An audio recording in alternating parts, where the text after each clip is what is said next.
సంగారెడ్డి జిల్లా సదాశివపేట పురపాలక సంఘంలో సాధారణ సమావేశంలో పాల్గొన్నారు సంగారెడ్డి ఎమ్మెల్యే చింత ప్రభాకర్ మరియు పురపాలక సంఘం chairperson Aparna Shivraj Patil, vice chairman Chinta Gopal, municipal commissioner మరియు పురపాలక సంఘం వార్డు సభ్యులు. ఈ సమావేశంలో వార్డుల యొక్క అభివృద్ధి పనుల కోసం మాట్లాడుతూ ఎజెండా అంశాలను, ఆయా వార్డుల సమస్యలను లేవనెత్తారు. సమస్యల అనంతరం ఇంకా 6 నెలల సమయం మాత్రమే ఉందని, పార్టీలకు అతీతంగా అభివృద్ధి ధ్యేయంగా ముందుకు సాగాలని సంగారెడ్డి ఎమ్మెల్యే చింత ప్రభాకర్ వార్డు సభ్యులకు సూచించారు.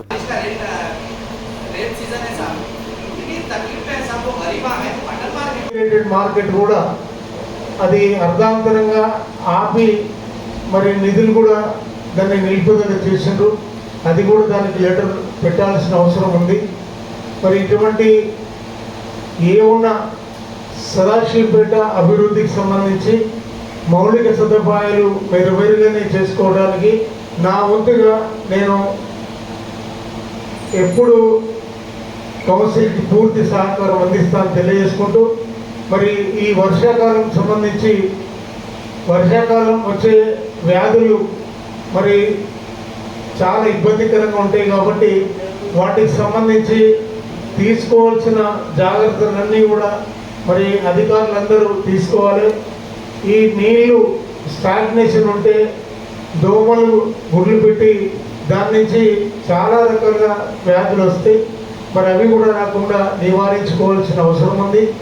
మరి అదే కాకుండా మన డంప్ యార్డ్ ఇప్పుడు ఎరికేపల్లి దగ్గర ఏదైతే ఉందో మరి వర్షం నీళ్లు, చెరువు నీళ్లు వస్తే దాంట్లో చెత్త వేయడానికి కూడా రాని పరిస్థితి ఉంటుంది. మరి ఇంకో కొత్త ప్లేస్ ఇంకో 5-10 ఎకరాలు మరి సిద్ధాపూర్ దగ్గర ప్రపోజ్ చేయమని గతంలో కూడా చెప్పినాం. మరి అది కూడా మనం ప్రయత్నం చేసుకోవాల్సి ఉంది. మీరందరూ కూడా బాగా పనిచేస్తున్నారు.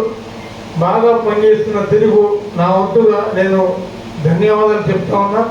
తిరిగి మీరందరూ మళ్ళా గెలవాలని చెప్పి నేను మనస్ఫూర్తిగా కోరుకుంటూ, మరి మీరందరికీ సదాశివపేట అభివృద్ధికి సంబంధించి నా వంతుగా పూర్తిగా సహకరిస్తాను మరోసారి తెలియజేసుకుంటూ సెలవు. మరిన్ని అప్డేట్స్ కోసం మా ఛానల్ని సబ్స్క్రైబ్ చేయండి.